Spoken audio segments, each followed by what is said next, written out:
సాధారణ మధ్యతరగతి యువతి పేరు అశ్విని. ఒక తమ్ముడు పేరు సాయి. ఇద్దరికీ 5 సంవత్సరాలు తేడా. చిన్నప్పుడే తల్లి చనిపోయింది. తండ్రి ఒక బట్టల కొట్టులో గుమాస్తా. పేరు శ్రీనివాసరావు. అశ్విని చదువుకి స్టాప్ చెప్పి గత సంవత్సరంగా ఒక ప్రైవేట్ స్కూల్లో టీచర్గా పనిచేస్తుంది. తమ్ముడు ఇంటర్ చదువుతున్నాడు. అశ్విని ఇంట్లో పరిస్థితుల వల్ల చదువు మాని జాబ్ చేస్తుంది. చాలా తెలివితేటలు గల ఒక ధైర్యవంతురాలు. అయితే తండ్రి తన స్థాయికి తగ్గట్టుగా పెళ్లి సంబంధాలు చాలానే తెచ్చాడు. కానీ అప్పుడే పెళ్లి వద్దని వాయిదాలు వేస్తూ వచ్చింది అశ్విని. తన ఆశయం తమ్ముడిని బాగా చదివించి ఒక ప్రయోజకుడిని చేసి ఆ తర్వాత ప్రమోద్ని పెళ్లి చేసుకోవాలని అంబిషన్. ప్రమోద్ అశ్విని వాళ్ళ ఫ్రెండ్ అన్నయ్య. చదువుకుంటున్నప్పటి నుంచి ఇద్దరి మధ్య ప్రేమ, ఒకరంటే ఒకరికి ఇష్టం. ఆ కారణం చేతే నాన్న తీసుకువచ్చిన సంబంధాలు తిరస్కరిస్తూ వస్తుంది. అశ్విని వాళ్ళ ఫ్రెండ్ భానుకి కూడా తెలియదు ఈ విషయం. అశ్విని భానులు ఒకే క్లాస్. రోజు ఇద్దరూ కలిసి స్కూల్కి వెళ్తుండేవారు. 10th క్లాస్ కదా, కంబైన్డ్ స్టడీస్కి భాను అశ్విని వాళ్ళ ఇంటికి వచ్చేది. భానుని రోజు వాళ్ళ అన్నయ్య ప్రమోద్ దేబెట్టేవాడు. క్రమంగా అశ్వినికి ప్రమోద్కి పరిచయం ఏర్పడి అది ప్రేమగా మారింది. అశ్విని, భాను, సాయి కంబైన్డ్ స్టడీస్ చేస్తుండేవారు. రోజు భానుని డ్రాప్ చేయడం, పికప్ చేసుకోవడం, భానుకి తెలియకుండా అశ్విని ప్రమోద్లు మాట్లాడుకోవడం అలా రొటీన్గా జరుగుతుండేది. ప్రమోద్ కూడా ఒక మంచి బ్రిలియంట్, ఇంజనీరింగ్ ఫస్ట్ ఇయర్.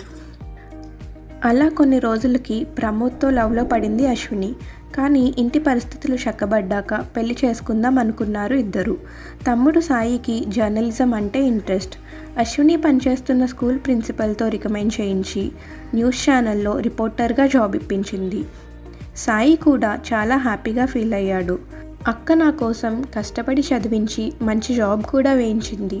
నేను జాబ్లో సెటిల్ అయ్యి నాన్నతో మాట్లాడి అక్కకి పెళ్లి చేస్తే అక్క రుణం తీర్చుకున్న వాడినవుతాను అనుకుంటాడు. రోజులు గడుస్తున్నాయి. అశ్విని ఫ్రెండ్ భాను ఒక షాపింగ్ మాల్ వద్ద కనిపించింది.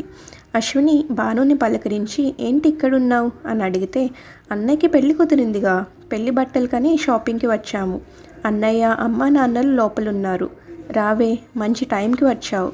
నాకు నువ్వు సెలెక్ట్ చేద్దు కానీ నేనే నీకు ఫోన్ చేద్దాం అనుకుంటున్నాను.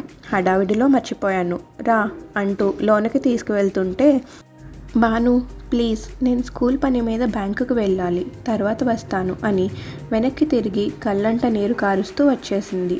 ఒక్కసారిగా అశ్వినికి ఏం చేయాలో తెలియలేదు. ప్రమోద్కి పెళ్ళా? ఏ విషయమైనా నాతో షేర్ చేసుకుంటాడు, మరి ఇదెందుకు దాచాడు అని ప్రశ్నల మీద ప్రశ్నలు వేసుకుంటూ ప్రమోద్కి కాల్ చేస్తుంటే లిఫ్ట్ చేయడం లేదు. ఇంటికి వచ్చి ఒక్కటే ఏడుపు. తమ్ముడు సాయి చూసి కంగారు పడిపోయాడు. నాన్న అప్పుడే షాప్ నుంచి వచ్చాడు. సాయి నాన్నను పిలిచి, అక్క చూడు నాన్న ఏడుస్తుంది, ఏం మాట్లాడడం లేదు అన్నాడు. నాన్న, అశ్విని ఏమైందమ్మా అలా ఏడుస్తున్నావు అని అడిగాడు. నాన్నని పట్టుకొని జరిగిందంతా చెప్పింది అశ్విని. ఏడుస్తూ, ప్రమోద్ లేకుండా నేను ఉండలేను నాన్న, మీరే ఏమైనా చేయండి అంది. ఏ కష్టంలోనైనా నువ్వే నాకు ధైర్యం చెప్పేదానివి, నువ్వేంటమ్మా ఇలా ఏడుస్తున్నావు? నా అశ్విని ఎప్పుడూ తప్పుడు నిర్ణయాలు తీసుకోదు. ఏదో పొరపాటు జరిగిందమ్మా, కంగారు పడద్దు, ఉదయాన్నే నేను వెళ్ళి మాట్లాడుతాను, అడ్రస్ చెప్పు అని సాయిని తీసుకొని బయలుదేరాడు నాన్న. ప్రమోద్ వల్ల ఇంట్లో ఒకటే పెళ్లి హడావిడి. ఇంటికి వెళ్ళగానే భాను ఎదురొచ్చి, ఒరే సాయి, మీరేంటి సడన్గా? మీరా అంకుల్ రండి అంటూ లోనకి తీసుకువెళ్ళింది.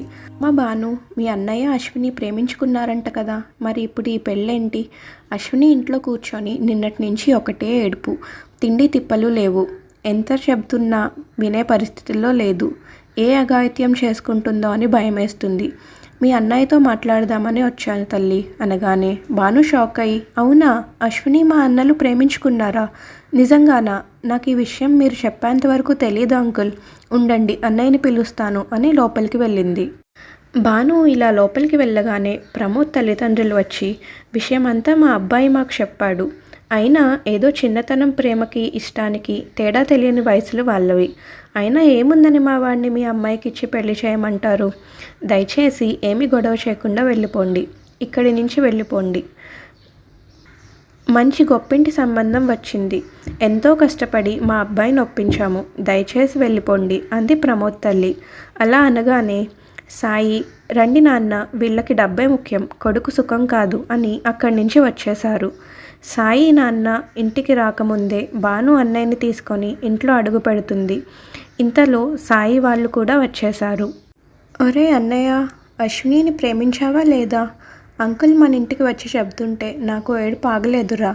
రేపు నన్ను కూడా ఎవరైనా ఇలా మోసం చేస్తే నీకు ఓకేనా? అన్నయ్య, అశ్విని చాలా మంచిదిరా. ఇలాంటి అమ్మాయిని వదిలి ఎలా ఆ పెళ్ళికి ఒప్పుకున్నావు?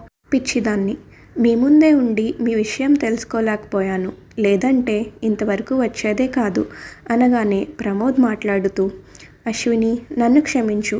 అమ్మా నాన్నలు బలవంతంగా నన్ను ఒప్పించి ఈ పెళ్లి కుదిర్చారు. నీతో మాట్లాడే అవకాశం కూడా నాకు కల్పించలేదు. అంతా వెంటనే జరిపించేస్తున్నారు. నాన్న మాటకి నేను అడ్డు చెప్పలేకపోయాను. కానీ నువ్వంటే నాకు ప్రాణం.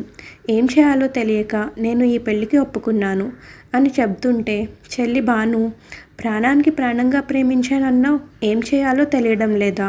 ఇంక నువ్వేమీ చేయొద్దు, ఏం చేయాలో నేను చెబుతాను అని అశ్విని ప్రమోదులను పక్కపక్కన చేర్చి, మీ ఇద్దరికీ పెళ్లి చేసుకోవడం ఇష్టమేనా అని అడిగింది.